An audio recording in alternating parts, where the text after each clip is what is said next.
Treat the cause, not the symptom. And I love that because that's how I look at nutrition and food as well. What are some key strategies you recommend for individuals to maintain a healthy spine, for example, in their daily lives? We talk about spinal hygiene, like you have your oral hygiene, you brush your teeth and you floss. It needs movement. I'm sure you've heard the term movement is medicine. Our spine's meant to move. Unfortunately, nowadays, people have jobs where we're sitting at desks and stuff all day, or they're a truck driver. We don't move and lift and bend and twist the way we should, or the way this body's designed. We're all meant to be hunter-gatherers. Unfortunately, this is how we hunter-gather now in front of a computer. It actually makes us weak. A lot of it's just moving, and you have to figure out where you're at. I don't make the rules, I just know the rules. And one of the rules is you have to start where you're at. Unfortunately, things like CrossFit, they try and get everyone doing the same thing. It's like, oh, you can do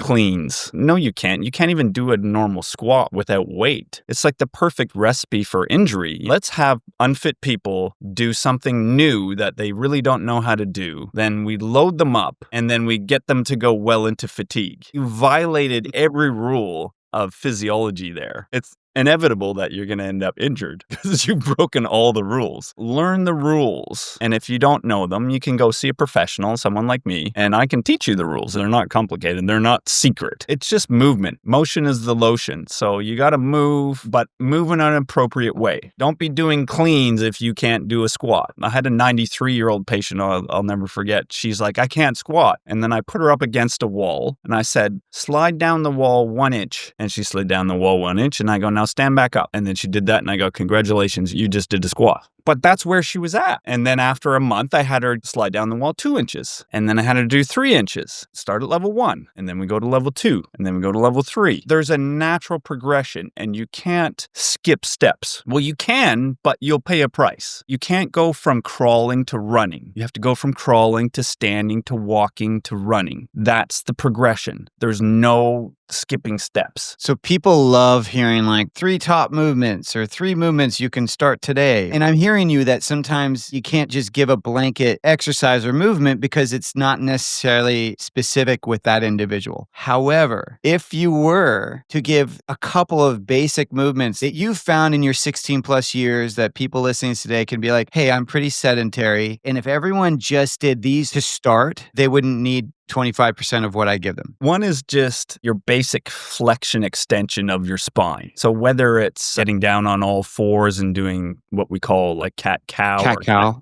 You can also do it seated. So the problem with that one is some of my older patients, if they get down on the ground, they can't get back up. So what I'll do is I'll get them to do like a seated version so they can go like this and then like this, right? So they're bending and extending. It's pretty hard to hurt yourself doing stuff like that. So I always try and give something that people can do and that's safe. Those are the 2 kind of caveats I look for. Can you do it? And 2, is it safe? Another one is just going for walks. I love that one. Every human should be able to walk. I hate when I see people are in these scooters and stuff like that, because once you start down that road, it leads to more disability and dysfunction. Your goal should always be, I'll use this as an interim thing until I sort myself out, until I get strong enough to be able to walk on my own again. We don't do that. We make it like, oh, just go on the scooter and you'll be right. And it's like, well, you're no longer weight bearing. You're no longer walking. There's tons of calories you're not burning just because you're not standing or walking. So those suggestions seem very non-invasive to me. And I know that's a really important focus that you recommend is non-invasive techniques to help heal and repair the body. So what is an invasive technique versus a non-invasive? So invasive just means opening you up or putting something inside you. A pill or a needle or an injection or surgery. Non-invasive is pretty much anything that doesn't do those. So you have a few of them in your arsenal, though. I know one of them is called active release techniques, ART. Can you explain what ART is and how it benefits patients dealing with musculoskeletal issues? It's a myofascial release technique. Throughout our body, you have like this cling wrap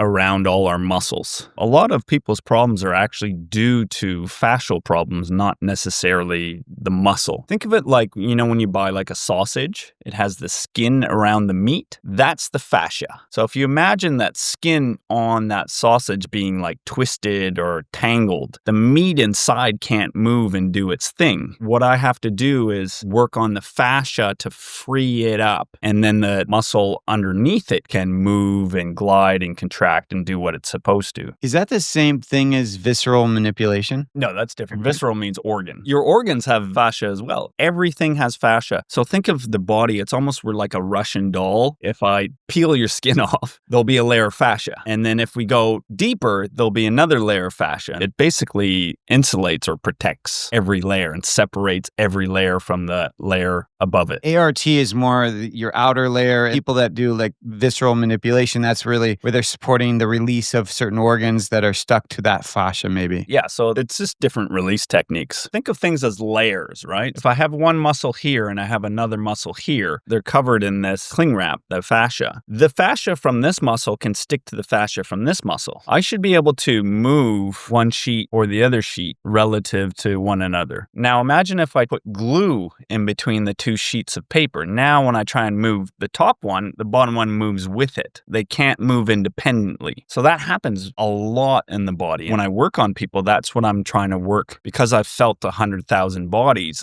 I can feel that straight away. What results in the sticking though? Is it nutritional? Is it lack of activity? It's injury? usually movement. When we move, we get these sliding surfaces to move on each other, and it kind of lubricates and keeps it moving. So when we don't move, we almost become like the Tin Man in the Wizard of Oz. We can't move. These muscles get stuck on each other. The longer you haven't moved something, the more stuck that becomes. So imagine like if you didn't brush your teeth for a day, you'd have a day worth of gunk on your teeth, right? Now imagine if you didn't brush your teeth for a week. Now you have a week worth of gunk on your teeth. So this is how it works with the fascial world is if I don't move this muscle, I'm going to have a day and then a week and then say a month. All of a sudden this glue becomes like concrete. You can no longer get rid of it through stretching or moving. So that's why I laugh when some people are like, oh, I'm just going to stretch this. I hand them like something made of steel and I'm like, well, try and stretch this. You're going to have the same success. It won't stretch. So that's where you have to pay someone like me to go in and break down those adhesions between the muscles so that they can slide and glide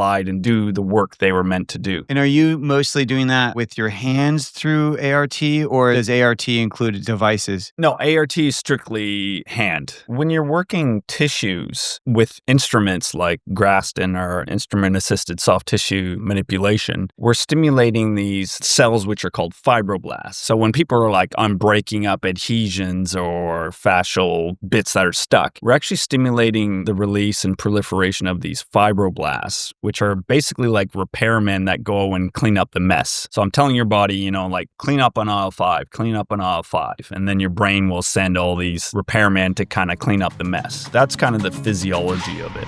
If you enjoyed the clip from the podcast, make sure to check out the next video up here, or head over to watch the full episode down here. And before you go, don't forget to hit the subscribe button. Come on. Yeah, thanks for watching.